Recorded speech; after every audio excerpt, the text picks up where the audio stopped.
bangunan pondok pesantren. Diduga sejumlah santri juga masih terjebak di bawah reruntuhan hingga saat ini.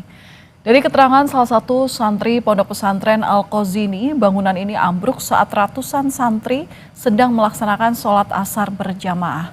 Bangunan yang ambruk juga disebut sebagai bangunan yang kondisinya baru dan memiliki 3 lantai. Untuk kejadian itu lagi ada kegiatan sholat asar. Oke, kemudian bangunan yang ambruk ini biasanya digunakan untuk kegiatan apa? Untuk kegiatan sholat, untuk kegiatan mengajar dan mengaji. Masih dalam evakuasi yang masih terjepit di dalam. Kalau yang sudah diselamatkan ratusan, untuk kepastiannya masih didata sama santri-santri yang aktif, pengurus-pengurus santri itu. Untuk masalahnya bangunan baru. Proses evakuasi terhadap korban bangunan ambruk ini terus dilakukan. Wakil Gubernur Jawa Timur Emil Dardak langsung datang dan melihat proses evakuasi. Emil di sini memastikan bahwa proses evakuasi tidak berhenti sampai seluruh korban diselamatkan. Pemprov Jawa Timur juga telah mengirimkan sejumlah logistik untuk membantu proses evakuasi.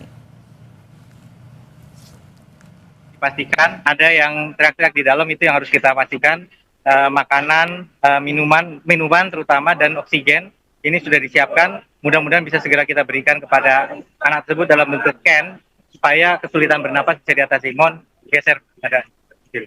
Ya. Pak, ada bantuan alat berat? Ibu Gubernur sudah mengkomando suplai logistik juga ke lapangan, lampu supaya ini malam bisa segera pelaksanaan tetap lancar, dan juga dapur umum untuk memastikan semua operasional ini terdukung secara logistik. Berarti evakuasi akan dilakukan malam hari, Pak? Nggak berhenti sampai selamat, ya.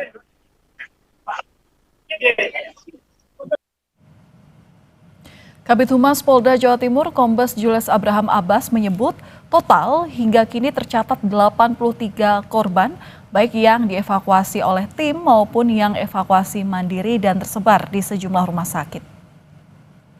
Ini data kami awal sampai dengan pukul 19.00 atau jam 7 malam tadi, ada sebanyak 79 korban, ya, di mana 79 korban ini dirawat di RSUD Sidoarjo sebanyak 34 korban, dan 45 korban dirawat di Rumah Sakit Siti Hajar.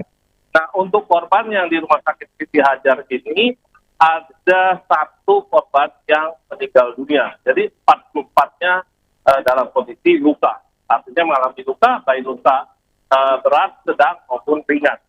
Kemudian data terbaru yang kami peroleh, ada kurang lebih 4 korban lagi yang berhasil dievakuasi, diselamatkan oleh personil gabungan, petugas gabungan yang ada, yang saat ini berada di Rumah Sakit Delta Surya Sidoarjo. Jadi secara keseluruhan ada kurang lebih 83 korban. Puluhan santri korban ambruknya bangunan pondok pesantren Al-Qazini menjalani perawatan di Rumah Sakit Umum Daerah Sidoarjo. Sejumlah orang tua santri berdatangan ke Rumah Sakit Umum Daerah Sidoarjo pada Senin malam. Terdapat 35 korban yang kini menjalani perawatan, baik itu karena luka ringan maupun luka berat.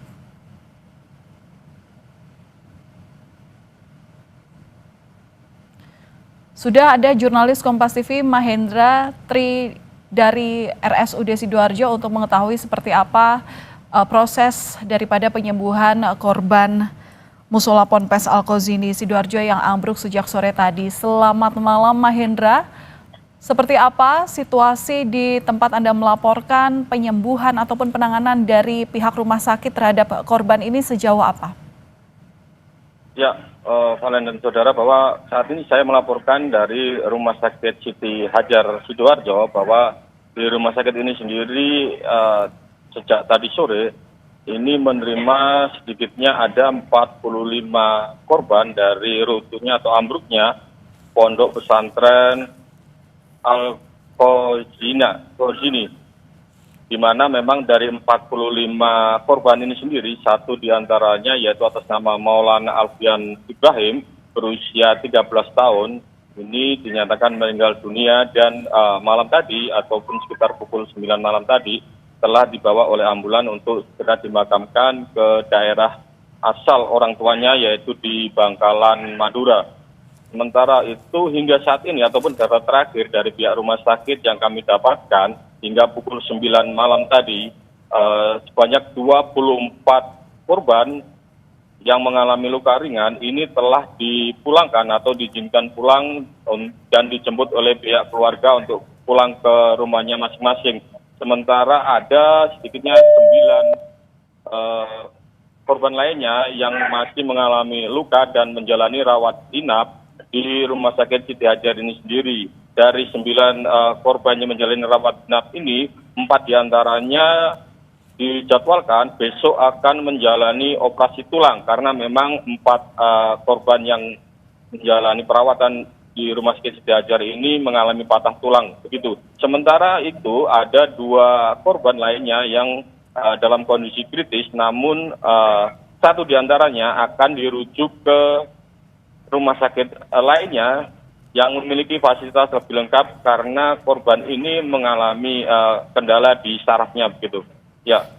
Oke, saya konfirmasi kembali, berarti Anda saat ini berada di Rumah Sakit Siti Hajar yang mana memang di sini itu sudah bisa dikatakan bahwa 44 korban luka dipulangkan, kemudian 9 korban lain masih dalam perawatan, 4 diantaranya nanti akan dilakukan operasi tulang dan 1 orang meninggal dunia yang kemudian sudah dibawa ke Bangkalan, Madura. Begitu untuk dimakamkan?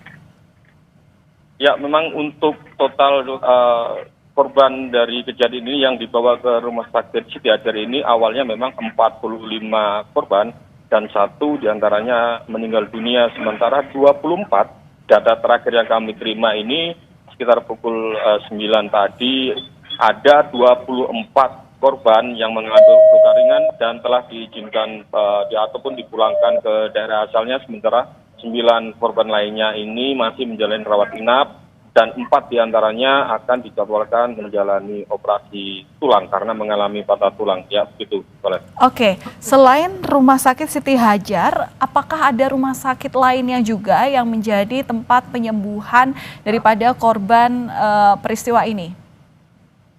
Ya, memang untuk rujukan ataupun korban yang mengalami luka ini sendiri ada 3 rumah sakit di Sidoarjo yang menjadi tempat rujukan bagi para korban ini sendiri. Selain di Rumah Sakit Siti Hajar, juga ada di Rumah Sakit Umum Daerah Sidoarjo dan juga di Rumah Sakit Delta Surya, di mana untuk di Rumah Sakit RSUD Sidoarjo sendiri sedikitnya ada sekitar 34 korban yang dirawat di Rumah Sakit Umum Daerah Sidoarjo dan ada sekitar 4 korban lainnya dirawat di Rumah Sakit Delta Surya Sidoarjo. Ya, Valen. Ya, tentu yang menjadi pertanyaan adalah apa penanganan yang kemudian sudah dilakukan oleh pihak rumah sakit. Karena kita tahu bahwa ini memang terjadi secara mendadak dan tadi Anda juga menyampaikan bahwa untuk luka yang berat itu harus dilakukan operasi tulang dan untuk saat ini sambil menunggu korban selanjutnya yang kemudian akan bertahap dipulangkan begitu ya. Apa penanganan yang sudah diterima oleh para korban, Mahendra? Ya, memang untuk di Rumah Sakit Siti Hajar sendiri ini ada sedikitnya 9 korban yang harus menjalani rawat inap dan 4 diantaranya dijadwalkan besok akan menjalani operasi tulang. Untuk pasien yang telah dipulangkan sebanyak 24 pasien ini hanya mengalami luka ringan seperti mengalami pusing dan juga luka di bagian kepala dan juga tangan, namun berhasil menyelamatkan diri saat kejadian. Sementara untuk 9 korban yang harus menjalani rawat inap sendiri ini, penanganan terus dilakukan oleh pihak Rumah Sakit Siti Hajar untuk memastikan kondisi ke-9 korban ini sudah dalam kondisi sehat dan terus membaik. Baik, terima kasih atas laporan Anda, jurnalis Kompas TV Mahendra Tri Ginanjar, langsung dari Rumah Sakit Siti Hajar, Sidoarjo, Jawa Timur. Terima kasih, Mahendra. Breaking News Kompas TV masih akan kembali. Usai jeda, tetaplah bersama kami.